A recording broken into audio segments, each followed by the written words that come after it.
Hello everyone. Today we are going to read class 6th geographies chapter 1, the earth in the solar system. How wonderful it is to watch the sky after sunset. कितना अच्छा लगता है जब हम sunset के बाद sky यानी आसमान को देखते हैं. One would first notice one or two bright dots shining in the sky. क्या आप में से किसी ने नोटिस भी किया होगा कि एक या दो ब्राइट डॉट्स जो होते हैं वो शाइनिंग कर रहे होते हैं स्काई में. Soon you would see the number increasing, और जैसे ही आप देखते देखते ये नंबर जो है यानी कि जो शाइनिंग डॉट्स हैं वो स्काई में क्या हो जाते हैं, बढ़ते चले जाते हैं. You can not count them any more, आप इसको काउंट नहीं कर सकते हैं क्योंकि ये काउंटलेस होते हैं, यानी कि इनको आप गिन नहीं सकते हैं.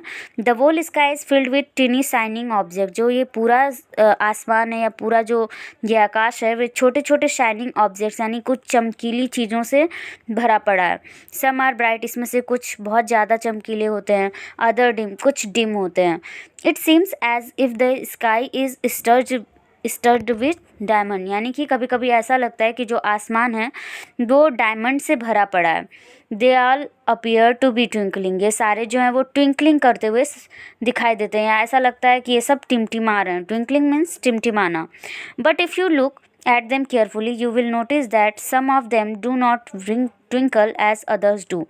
लेकिन अगर आपने कभी ध्यान से देखा होगा तो आपने नोटिस किया होगा कि उसमें से कुछ जो हैं वो ट्विंकलिंग नहीं कर रहे होते हैं. They simply glow without any flicker just as the moon shine, वो सिंपली ग्लो कर रहे होते हैं जैसे कि मून जो है वो शाइन करता है यानी कि चमकता है. Along with these bright objects, यानी इन ब्राइट ऑब्जेक्ट्स के अलावा भी you may also see the moon on most of the days, आपने मून को भी कई सारे दिनों पे देखा होगा. It may however appear at different times in different shapes and different positions. अब मून भी जो है वो हमें हमेशा एक जैसा नहीं दिखाई देता है, कभी कभी और ये समय के अनुसार, मतलब कभी कभी किसी समय पर ये पूरा दिखाई देता है, किसी शेप में दिखाई देता है, कभी डिफरेंट शेप में दिखाई देता है. You can see the full moon only once in about a month's time, यानी कि महीने में एक बार ही आप पूरी चंद्रमा या पूरे मून को देख सकते हैं. जब it is full moon night और Purnima a fortnight later you can not see it at all. It is a new moon night और अमावस्या. तो जब फुल मून यानी जब चाँद जो है वो पूरी तरह से हमें दिखाई देता है तो उस नाइट को हम बोलते हैं पूर्णिमा. अ फोर्टनाइट लेटर, और जो पूरे दिन की न्यू मून जो है हमें वो कब दिखा, इसको हम अमावस्या भी बोलते हैं. You can not see it at all, मतलब हम कभी पूरी चाँद देखते हैं, चाँद के अलग अलग शेप्स हमको दिखाई देते हैं. On this day you can not watch the night sky based provided it is a clear night. अमावस्या में क्या होता है कि आप पूरी स्काई को बिल्कुल साफ और क्लियर देखेंगे. Do you wonder why can't we see the moon and all those bright tiny objects during day time. क्या आपने कभी सोचा है कि ये जो मून है, ये जितने भी शाइनिंग ऑब्जेक्ट्स हैं छोटे छोटे, ये सारे डे के टाइम में नहीं दिखाई देते हैं हमें, ये कहाँ चले जाते हैं. It is because the very bright light of the sun doesn't allow us to see all these bright objects of the night sky. ऐसा इसलिए होता है क्योंकि ये जो सारे ब्राइट लाइट जो हैं ये सन की लाइट इतनी ज़्यादा होती है कि उसमें इनकी लाइट बिल्कुल भी दिखाई नहीं देती है. These bright objects of the night sky, यानी ये सिर्फ और सिर्फ रात में ही हमें दिखाई देते हैं. The sun, the moon and all those objects shining in the night sky are called celestial bodies, यानी कि सन, मून और जितने भी ये शाइनिंग ऑब्जेक्ट्स यानी जितने भी ये चमकीले ऑब्जेक्ट्स हैं जो कि नाइट स्काई में हमको दिखाई देते हैं, इन सभी को बोलते हैं celestial bodies. Some celestial bodies are very big and hot, कुछ सेलेस्टियल बॉडीज़ जो होती हैं वो बहुत बड़ी और गर्म होती हैं. They are made up of gases, ये गैसेज से बनी होती हैं. They have their own heat and light, उनकी अपनी हीट और लाइट होता है, जिनको हम बोल सकते हैं कि उनका अपना ऊष्मा और प्रकाश होता है. विच दे इमिट इन लार्ज अमाउंट, जिससे वो बहुत लार्ज अमाउंट में जलते हैं या उत्सर्जित होते हैं. These celestial bodies are called stars, इन सेलेस्टियल बॉडीज़ को क्या बोलते हैं, स्टार्स बोलते हैं, तारे बोलते हैं. The sun is a star, remember that कि सन यानी जो सूर्य है वो भी एक तारा ही है. Countless twinkling stars in the night sky are similar to the sun,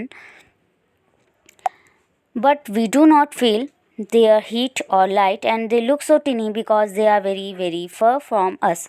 Countless twinkling stars, आकाश में जितने भी नाइट स्काई में जितने भी हमें ट्विंकलिंग स्टार्स यानी कि तारे दिखाई देते हैं चमकते हुए टिमटिमाते हुए, ये काउंटलेस होते हैं, इनको काउंट तो किया नहीं जा सकता। तो ये क्या होते हैं, सिमिलर टू द सन, ये सन की तरह ही होते हैं, but we do not feel their heat और लाइट, लेकिन हम इस सन की तरह इसकी लाइट और हीट को हम फील नहीं कर सकते हैं, बिकॉज दे लुक सो टूनी, ये हमें बहुत छोटे दिखाई देते हैं, because they are very very far from us, क्योंकि ये बहुत बहुत दूर होते हैं हमसे, इसलिए हम इसकी हीट और लाइट को फील नहीं कर सकते हैं। You must have noticed that all objects look smaller when seen from a distance. आपने नोटिस किया होगा कि ये सारे ऑब्जेक्ट जो हैं वो बहुत स्मॉलर यानी कि बहुत ज़्यादा छोटे दिखाई देते हैं जब हम इसे लॉन्ग डिस्टेंस से, लंबी दूरी से देखते हैं। सपोज़ कि आप अर्थ पे हैं और आप अगर आसमान की तरफ देख रहे हैं तो सारी चीज़ें, आकाश में जो भी चीज़ें होंगी वो आपको छोटी दिखाई देंगी। How small an aeroplane looks when it's flying eight great height. आपने कभी नोटिस किया होगा या देखा होगा कि कितना छोटा लगता है एरोप्लेन भी जब हम उसको उड़ते हुए हाइट में, मतलब बहुत ऊंचाई पर देखते हैं। और कहाँ से देखते हैं, on the earth. While watching the night sky को देखते हैं जब, you may notice various patterns form by different groups of star. तो आपने नोटिस किया होगा कि एक पैटर्न बन जाता है डिफरेंट ग्रुप्स ऑफ स्टार्स, यानी स्टार्स का एक ग्रुप होता है उससे एक पैटर्न सा बन जाता है। दीज आर कॉल्ड कंस्टलेशन, इसको कंस्टलेशन बोलते हैं। Ursa Major or big bear is one such constellation. Ursa Major या बिग बियर जो है ये उसी तरह का कंस्टलेशन है। One of the most easily recognisable constellation is the Saptarishi. जो मोस्ट रिकॉग्निजेबल कंस्टलेशन है वो है Saptarishi. It is a group of 7 stars. Saptarishi इसको इसलिए बोलते हैं क्योंकि ये 7 स्टार्स का ग्रुप होता है, यानी 7 तारों का समूह होता है। That forms a part of Ursa Major constellation, जो क्या करता है, उर्सा मेजर कंस्टलेशन का पार्ट फॉर्म करता है। Ask someone elder in your family or neighbourhood to show your more stars planets and constellation in the sky. आप अपने Elder जो कि आपकी फैमिली में है या नेबरहुड में है उनकी हेल्प ले करके और स्टार्स, प्लैनेट्स और कंस्टलेशन जो आकाश में दिखाई देते हैं उनके बारे में ज़्यादा कुछ समझ सकते हैं, जान सकते हैं। यहाँ एक पिक्चर दिया, here is a given a picture in your book, you can C here has given a picture of Ursa Major constellation Saptarishi or 7 stars. Here you can see 7 stars. In ancient times, people used to determine directions during the night with the help of stars. प्राचीन time मतलब पुराने समय में क्या होता था, लोग जो है वो डायरेक्शंस को कैसे डिटरमाइन करते थे, कैसे तय करते थे, ड्यूरिंग द नाइट में करते थे with the help of stars, तारों की हेल्प से। The north star indicates the north direction. जो नॉर्थ स्टार होता है वो इंडिकेट करता है नॉर्थ डायरेक्शन को। Do you know the directions? There are 4 directions: east, west, north and south. It is also called the pole star. जो north star होता है वो नॉर्थ डायरेक्शन को इंडिकेट करता है, इसे हम पोल स्टार भी बोलते हैं। It always remains in the same position in the sky. और ये हमेशा अपनी सेम पोजिशन, अपनी एक जगह पर ही स्काई में होता है। We can locate the position of the pole star with the help of Saptarishi. हम जो है वो क्या कर सकते हैं, लोकेट कर सकते हैं पोल स्टार के पोजीशन को with the help of Saptarishi की हेल्प से। Look at the figure, you will notice that if an imaginary line is drawn joining the pointer stars and extend further it will point to the pole star. आप देख सकते हैं, आपने notice भी किया होगा, आप नोटिस करेंगे कि जो इमेजिनरी लाइन है यहाँ पे ड्रॉ करेंगे अगर हम, ज्वाइनिंग द पॉइंटिंग स्टार्स को पॉइंट करते हुए, तो जैसे जैसे बढ़ाते जाएंगे it will point to the pole star. ये सारे जो है वो पोल स्टार से जाके मिल जाएंगे। यहाँ पे आप पिक्चर में क्लियरली देख सकते हैं, you can see here clearly which I am explained, कि यहाँ पे क्या हो रहा है, जैसे जैसे ये तारे जो है वो एक दूसरे के साथ अटैच हो रहे हैं, लास्ट में जाके ये नॉर्थ पोल स्टार से जाके मिल रहे हैं, नॉर्थ स्टार जिसको हम पोल स्टार भी बोलते हैं। So some celestial bodies do not have their own heat and light. कुछ सेलेस्टियल बॉडीज़ ऐसी होती हैं जिनकी अपनी हीट एंड लाइट नहीं होती है। They are lit by the light of stars. वे किसके द्वारा लाइट और या हीट पाते हैं? वो स्टार्स की लाइट के द्वारा जलते हैं या चमकते हुए दिखाई देते हैं। Such bodies are called planets. उन बॉडीज़, तरह की बॉडीज़ को हम बोलते हैं प्लैनेट्स।